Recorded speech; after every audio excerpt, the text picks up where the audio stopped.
Nós estamos diante do Monte Calvário, Gólgota, ou o Monte da Caveira, porque este monte em que Jesus foi crucificado conserva ainda, depois de quase 2000 anos, o formato de uma caveira humana. E o símbolo disto é que Jesus, com a sua morte, matou a morte. E como os 4 evangelistas, Mateus, Marcos, Lucas e João, relatam esta dramática passagem a respeito da crucificação de Jesus, seria até simplório se nós limitássemos esta narrativa apenas a um autor. Por isso, neste momento, eu vou fazer uma leitura para você que está contida no Evangelho Reunido, que traz o relato entrelaçado das 4 testemunhas, Mateus, Marcos, Lucas e João. E o texto aqui a respeito da crucificação diz o seguinte: quando chegaram ao lugar chamado Gólgota, que significa lugar da caveira, ofereceram-lhe vinho misturado com mirra, mas ele, provando-o, não quis beber, e ali o crucificaram. Jesus, porém, dizia: Pai, perdoa-lhes, porque não sabem o que fazem. E era a hora 3ª quando o crucificaram. E também aos malfeitores, um à direita e o outro à esquerda, um de cada lado, e Jesus no meio. E cumpriu-se a escritura que diz: e com os malfeitores foi contado. E Pilatos escreveu também um título e o colocou sobre a cruz por cima da sua cabeça com a sua acusação. E nele estava escrito: Jesus Nazareno, Rei dos Judeus. Muitos dos judeus, pois, leram este título porque o lugar onde Jesus foi crucificado era próximo da cidade. E estava escrito em hebraico, latim e grego. Diziam então a Pilatos os principais sacerdotes dos judeus: não escrevas o Rei dos Judeus, mas que ele disse: sou o Rei dos Judeus. Respondeu Pilatos: o que escrevi, escrevi. Quando Jesus foi crucificado, segundo estudos e através do software Calendário Permanente, nós podemos ter mais ou menos uma data bem aproximada de quando isso ocorreu. Provavelmente, Jesus foi crucificado às 9 horas da manhã da sexta-feira, dia 9 de abril do ano 27 da era atual. E eu quero fazer agora alguns comentários a respeito da crucificação de Jesus. Primeiro, que lhe ofereceram aquela mistura de vinho e mirra. Aquilo era um anestésico. Era costume naquela época dar uma bebida forte, inebriante, estonteante para o que estava prestes a morrer. Esse costume é bem antigo. Lemos em Provérbios 31, versículo 6, num texto escrito 900 anos antes de Cristo, assim: dai bebida forte ao que está para perecer, e vinho aos amargosos de espírito, para que bebam e se esqueçam da sua miséria e do seu trabalho não se lembrem mais. Quando Jesus estava prestes a perecer, aí no Calvário, lhe ofereceram um narcótico, a droga, para que ele ficasse aéreo, para que ele ficasse dopado, mas Jesus não quis se dopar. Era como fazer uma cirurgia profunda sem anestesia. Mas Jesus tinha que sentir nele todas as nossas dores e os nossos pecados, por isso não recebeu o anestésico. O grande evangelista do século XX, Billy Graham, ele dizia, comentando a frase dos comunistas que zombavam dos crentes afirmando que a religião era o ópio do povo, a droga do povo. E Billy Graham disse assim: mas não o cristianismo, porque ofereceram droga para Jesus e ele não quis. E isso de fato aconteceu, porque Jesus queria estar bem consciente a respeito da redenção da humanidade. O costume de crucificar pessoas, pregando-as no madeiro, é bem antigo. A gente vê um relato aqui no Antigo Testamento que o próprio Faraó, 18 séculos antes de Cristo, costumava fazer isso no Egito. Está escrito assim em Gênesis 40, versículo 19. Dentro de 3 dias Faraó tirará a tua cabeça e te pendurará no madeiro. Os judeus também penduravam pessoas em madeiros. O relato mais antigo de que os judeus faziam isso está no livro de Josué, capítulo 10, versículo 26, ou seja, 14 séculos antes de Cristo, onde está escrito: depois disto, Josué os feriu e os matou e os pendurou em 5 madeiros. Mas naquela época, somente pessoas já mortas eram penduradas em madeiros e ficavam expostas. Os fenícios foram os primeiros a pregar no madeiro pessoas vivas. E os supliciados ficavam ali pendurados, agonizando até morrerem num espetáculo de horror e agonia. E o objetivo desse tipo de pena de morte era aterrorizar os rebeldes, os criminosos. Esta prática de crucificar pessoas vivas correu o mundo, e Alexandre o Grande, no século 3 a.C., ele pendurou no madeiro 1000 rebeldes vivos na cidade de Tiro. Como que esse costume evoluiu para uma cruz com 2 travessas, uma vertical e outra horizontal? Essa travessa horizontal foi acrescentada muito tempo depois, e a vítima era amarrada viva naquela travessa horizontal e depois encravada ali. E os romanos, ao conquistarem o mundo antigo, popularizaram esse tipo de execução. O historiador judeu Flávio Joséfo, ele conta que no ano 4 a.C., o general romano Varo pendurou no madeiro, aqui mesmo em Israel, 2000 judeus rebeldes, deixando-os em um suplício público por toda parte. O general romano Varo crucificou 2000 judeus em vários pontos de Israel para aterrorizar os dominados, para que ninguém se atrevesse a enfrentar o Império Romano. E assim, esse costume correu o mundo. 3 tipos de cruzes eram usadas para crucificar uma pessoa. A primeira dela era chamada decussato. Ela tinha o formato de uma letra Y, onde nas 2 pernas da letra Y, não é? No madeiro, ficavam os braços espetados. Geralmente eles usavam árvores para isso. A árvore sempre tem um tronco principal e galhos que se abrem em formato de V. Então, a princípio usavam árvores que estavam já no chão para pregar os condenados vivos e deixá-los ali agonizando. Depois tinha o tipo de cruz comissura para aqueles lugares onde não havia árvores. Os carrascos faziam a junção de 2 madeiros, como se fosse uma letra T. E comissura justamente significa juntura. E era muito usado também esse tipo de cruz. E tem a cruz imisso, que também é chamada de cruz latina ou grega. Ela tem o formato do sinal de mais. E esse parece ter sido o tipo de cruz em que Jesus foi crucificado.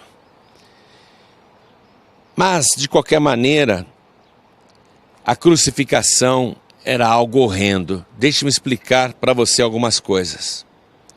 Na hora em que o condenado ia ser executado, ele era deitado sobre o madeiro, suas mãos e braços amarrados, e os carrascos faziam isto por dois motivos. Primeiro, para evitar que a pessoa que ia ser crucificada, na hora de bater o prego, tirasse a mão.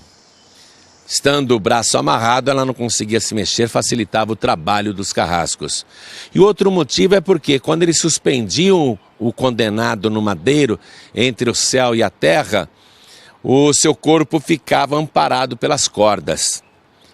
Não sabemos se Jesus foi também amarrado e se ele foi ali pregado. Fizeram alguns estudos de que a crucificação pela palma da mão não suportaria o peso de um homem, a carne se rasgaria. Por isso muitos acreditam que os pregos eram enfiados no pulso, entre os ossos, e a dor era lancinante, horrível. Porém, a crucificação pela palma da mão não é totalmente descartada, porque já que o condenado estava amarrado com cordas na travessa horizontal, o seu corpo ficaria suspenso no ar. Mas os evangelhos não contam para a gente se Jesus foi amarrado, mas apenas que ele foi crucificado. E crucificado quer dizer em madeiros cruzados. Por isso que eu acredito que Jesus foi crucificado nesse tipo de cruz, a cruz imissa, não é? Ou imisso. Muito bem. Em cima da cabeça do condenado ficava uma plaquinha com a sua condenação. E a condenação de Jesus, a acusação contra Jesus, o crime que ele cometeu foi ter sido o rei dos judeus. Mas quando Pilatos escreveu aquele título em 3 idiomas, e nos principais idiomas do mundo antigo, ou seja, em latim, que era a língua do Império Romano que havia conquistado o mundo, em grego, que era a língua da cultura que os nobres falavam, e em hebraico, significa que Jesus, portanto, não morreu apenas pelos judeus, mas por todos, pelo grego, pelo romano, enfim, por todos os moradores da terra. Jesus foi crucificado às 9 horas da manhã. Imagine nesse sol da Palestina, eu vou dizer para você agora, são 8 horas e 25 minutos aqui em Jerusalém. Você veja que o sol começa a apertar. Jesus brutalmente torturado, ferido, machucado, com o corpo retalhado, a coroa de espinhos na cabeça, já todo desfigurado pela sessão de pancadaria que ele sofreu. Jesus, finalmente crucificado às 9 horas da manhã, com esse sol forte batendo nas feridas abertas, na pele retalhada, e o calor do dia só aumentando. Jesus ficou pendurado no Monte Calvário das 9 da manhã até as 3 horas da tarde, quando morreu. E os evangelhos nos relatam que ao meio-dia, esse sol forte desapareceu. A lua também, nenhuma estrela foi vista, e houve trevas em toda a terra.